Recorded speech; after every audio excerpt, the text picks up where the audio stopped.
Devil May Cry 2 just might be one of the most difficult hurdles to overcome when envisioning the idea of a modern remake. There's a few mechanical aspects that you want to keep to obviously establish familiarity while dumping out the lackluster moment-to-moment combat and effectively tying things into the reworked timeline. It feels like most people just obviously want to forget about DMC2, and Suno himself stated that he would gladly jump on a sequel to DMC5 at any given opportunity. This is when we pose the question of why. Why wouldn't you decide to fix a title that wasn't received as well as the predecessor or the sequels that followed after the fact? Why not rectify the hasty situation that embodied the rushed development process of Devil May Cry 2? Rumors swirl that Insuno was brought on board to direct the game last minute. That means he had a time span of 4 months, only 4 freaking months, to get everything finalized before the final nail was driven into that game's coffin. Just to set the record straight and be fair, there are some merits to Devil May Cry 2, but those merits, they are few and far between. The merits that I'm talking about is number 1, I do appreciate the high mobility options with Lucia and Dante. They can do running wall jumps, they can jump 10 feet in the air. It's very amazing, and this set up the foundation for Trickster in DMC3. So when you see all those crazy badass feats of doing backflips on walls, then you know that DMC2 established that first. Another thing I would really praise is the fact that it seems like normals in DT are different. So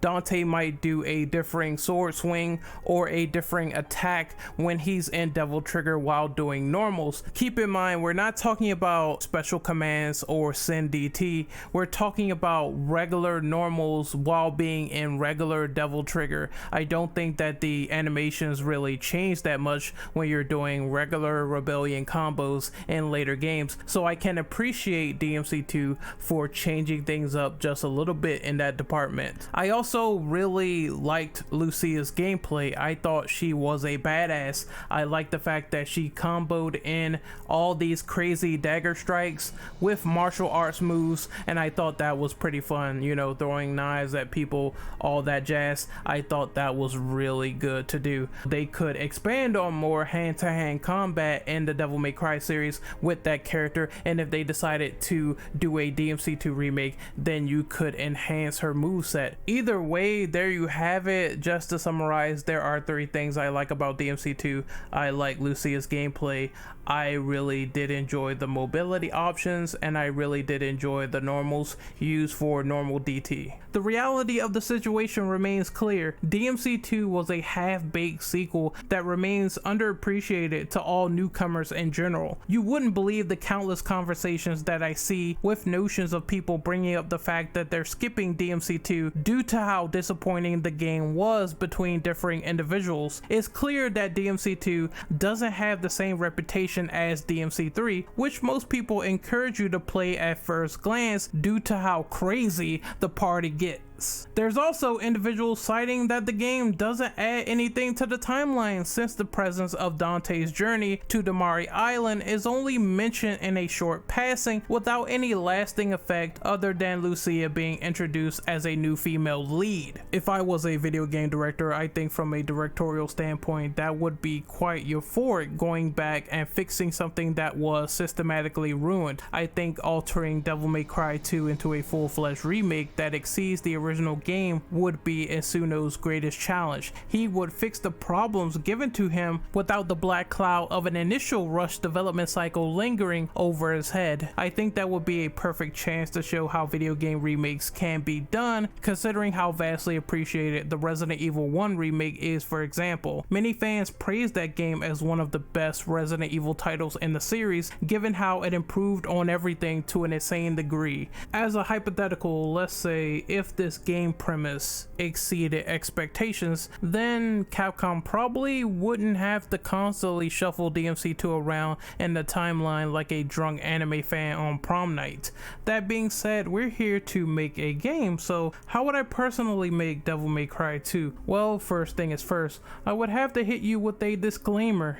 Yeet. This is an overglorified fanfiction at best. All ideas are from my perspective and they're not valid to the things that Capcom HQ has planned. So please, for the love of God, don't take this video as official confirmation on anything. This is all just my opinion, my hypotheticals, and make-believe crap falling from my brain. Thank you very much. One of the first things I would alter within a plot such as Devil May Cry 2, I would change around the key points of the story and characterization to make things a bit better. There are a few things we need to fix immediately, which includes a villain that you can instantly relate to with Arias. Instead of being a bland mustache twirling villain who doesn't have much going for him outside of being one-dimensional, he'd be a bit more sympathetic and understandable. Dante would even compare his tragic existence to Virgil if his new means of gaining power, gaining immortality, had to do with a personal matter.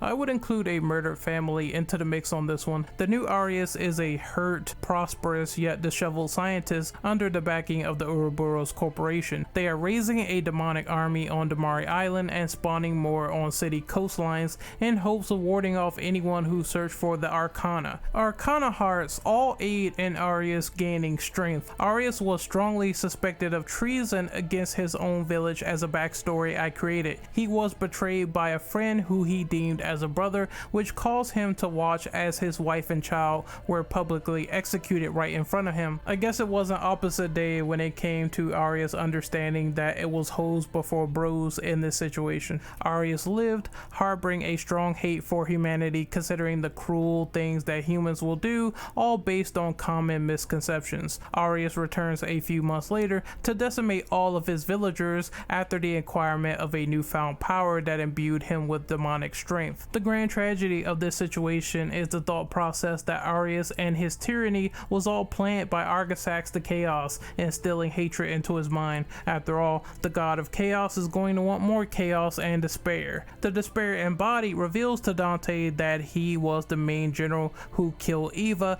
under Mundus's command before fending off Sparta. This would lead to reigniting the intense hatred that Dante felt as he searched for his mother's killer, but never found the commander that struck the fatal blow. We were only told that Mundus planned the attack and nothing more. Let's create that connective tissue and tie this into DMC1. We'll say that Argisax finished off Eva. Flashbacks would also indicate that Sparta knew this information, lusting for revenge, but he was not strong enough to kill Argisax, so he sealed him away forever with the power that he had left, indicating to the people that maybe my sons will be strong enough to stop him for good. This encounter would correlate to the last moments before Sparta's disappearance and imminent death within the DMC timeline. Matier said that Sparta was good at making excuses in Before the Nightmare, so this situation would be no different. Sparta is older at this point. He doesn't really have the power to murder Argisax despite being held as a legend. This would make Sparta fallible as he got older, despite all the legends praising his strength significantly. The basic story outline of a DMC2 remake would be still the same in my eyes.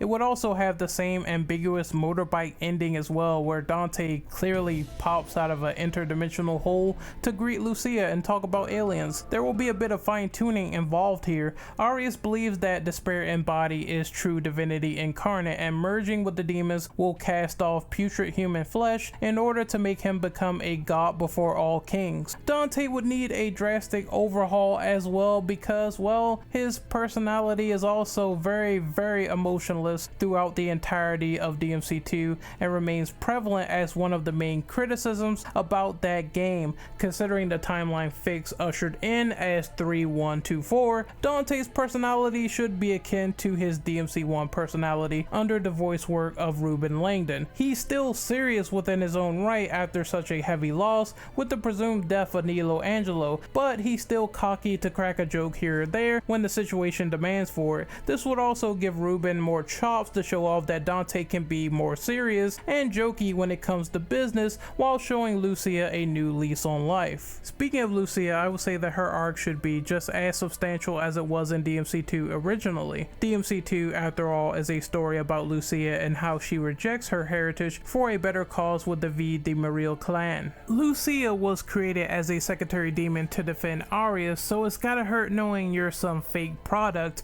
just to protect some rich a-hole doing work with evil intent. The main theme of the game is casting off your past for better or for worse, showing how it reflects back on you as a human or demon in the long run. The hate of Argisax consumes Arias, willingly embracing the demonic side as he reveals this notion to Dante later on. This leads to both entities being destroyed at the end of the game, or so we think. Lucia wants Dante to murder her because she believes that she is a cursed creation, but Dante exclaims devils never cry and instills a hopeful purpose to live within her mind. Lucia's feelings towards Dante will reflect and grow throughout the course of the game, since she felt lonely that he was going to leave the island again and before the nightmare. I know BTN takes place years after the fact, but it's important to note and highlight because not many people might be aware that Lucia possibly loves Dante. Oh, and Beryl as well, if you want to add her into the mix as well. Devil triggered threesomes might not seem like such a bad idea, but I guess Dante is slipping, man. This gives Lucia another thing that demons aren't capable of doing compared to humans: to love and to fight for the future, which is a big message tailored throughout the whole series.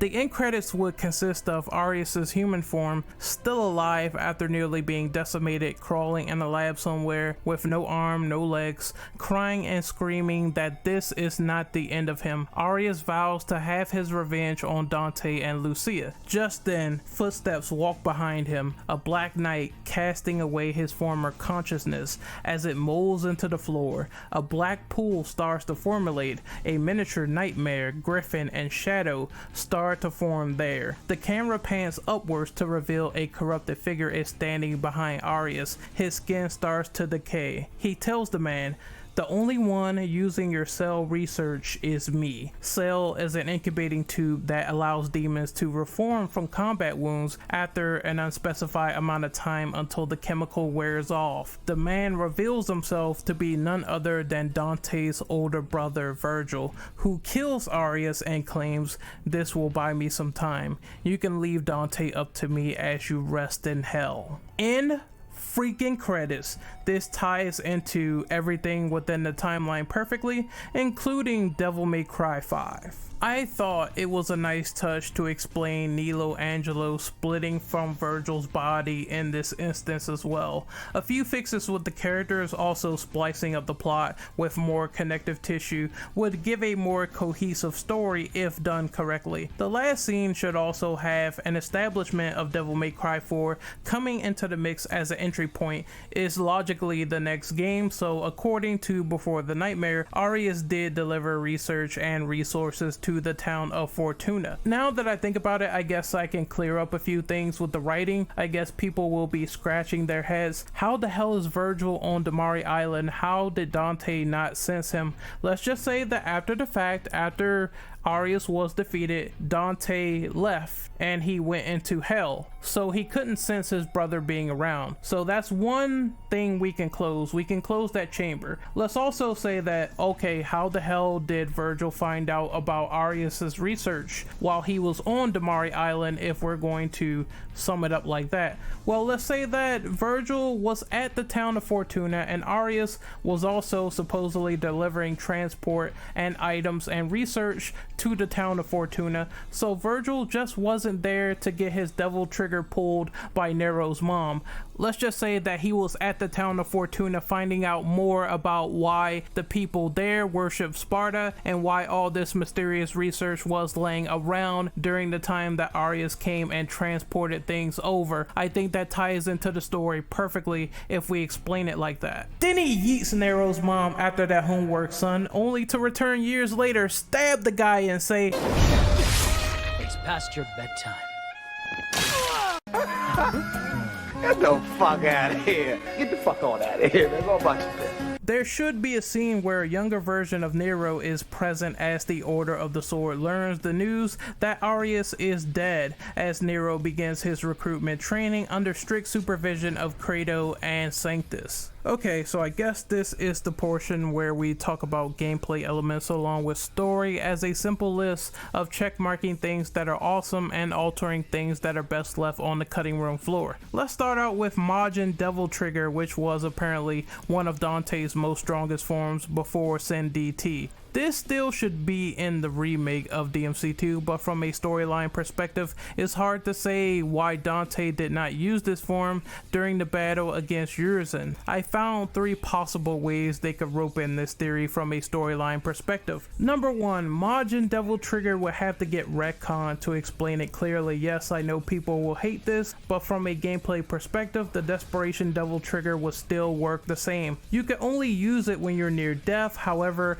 you must obtain a multitude of amulets to even use this form. This kills the absorption process that was in the original DMC2. This will explain why Dante doesn't have Majin DT in Devil May Cry 5, because in the novels he's known for pawning off devil arms and amulets to keep the lights on within his establishment. Number 2, they could simply say Dante didn't use the form because he was way too cocky, figuring that he could beat Urizen on his base form. I think it's not the most detailed explanation here for number 2, but I guess you could say he does this in the DMC3 novel as well for some godforsaken reason, and it's not seen in the game either. It's not seen in DMC3. Oh well, I guess Dante pulled a basic Goku move and probably would throw Sensu beans at Urizen at any given opportunity.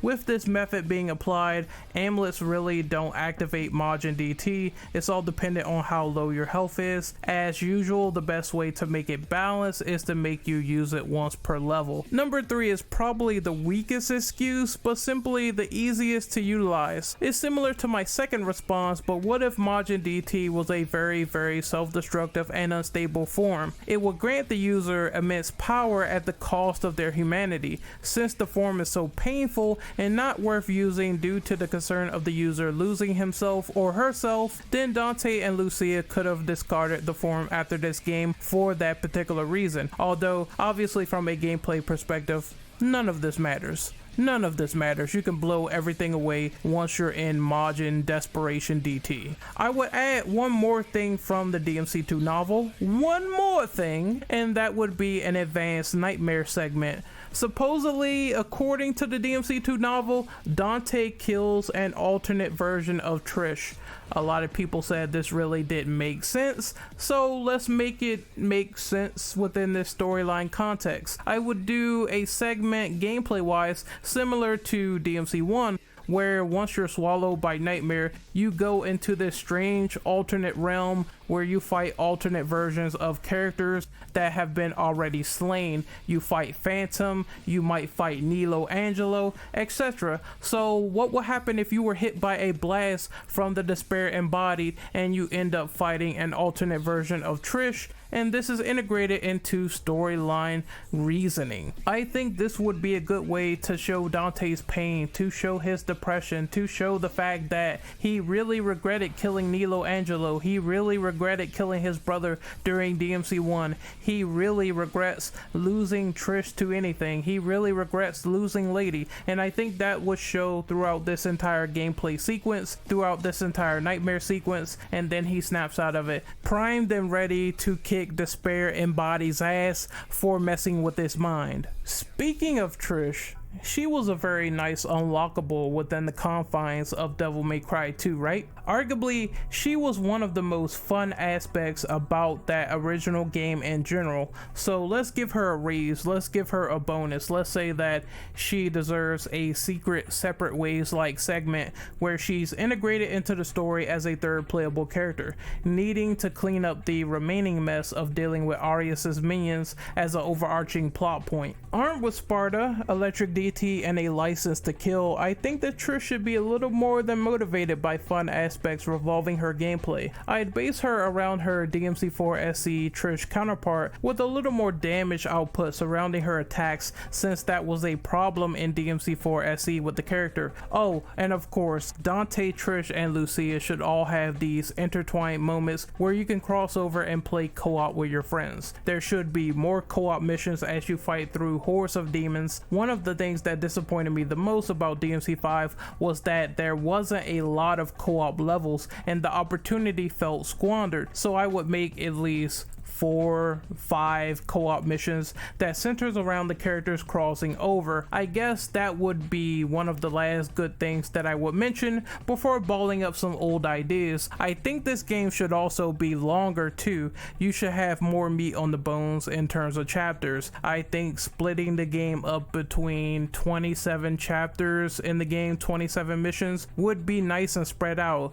That would mean that Dante would get 10 missions, Lucia would get 10, and Trish would get 7, all spread out between like 10 to 15 hours of gameplay with some Metroidvania elements within the levels. The music was also pretty damn badass in DMC2, and I think that should be recomposed with the original heart and spirit in mind when making the soundtrack. Remixes are worth savoring, so keep that red hot blood pumping in mind when making a new theme, blasting into our eardrums. Make it similar, but also make it good. I think they would have the perfect patchwork of combat considering how intuitive DMC5 was. Now all you have to do is just integrate that into a DMC2 remake and I will fucking love you forever. The premise of combat within DMC2 would be wholly reimagined. It wouldn't be thoroughly disappointing as the previous combat in DMC2 was, where essentially it was just an overglorified heaven or hell mode where guns are basically the great equalizer.